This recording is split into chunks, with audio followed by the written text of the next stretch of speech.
At 10 years old, Ryan Coyte is dealt a harsh reality that will change his life forever.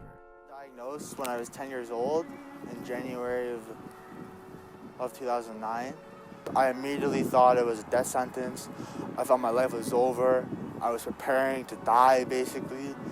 And it was probably one of the most devastating, heart-wrenching things for me and my father to deal with. After a year being cancer-free, Ryan notices a familiar feeling. Relapse is not as much of a surprise as it's just like a reconfirmation of what your body's feeling. He goes through the same process as before, this time more prepared mentally, knowing he has the strength to prevail, which he does.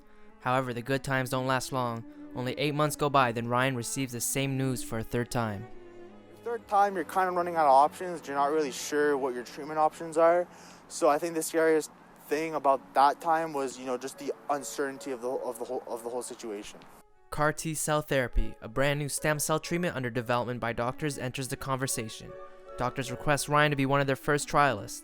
After 6 months, he becomes the first person to successfully undergo CAR T-cell therapy treatment and is now cancer-free. It's one of those things that you have to use all the blessings that you've earned, and you have to use them to sort of pay it back or pay it forward for the life that you're gonna live. There's a lot of people that die. There's a lot of people that end up not faring as well.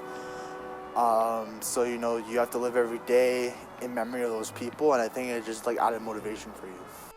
Ryan hopes to use his third lease on life by living a life fulfilled, as he calls it, in honor of those who he encountered along the way who couldn't. Well, after I graduate with a degree in political science, I hope to get a job in the government or at a public affairs agency where I can enact policies that can help everyday Canadians. Now cancer-free for 3 years, the thought of it returning still remains in the back of his head. Chris Hugh, Kanata TV, Kanata, Ontario.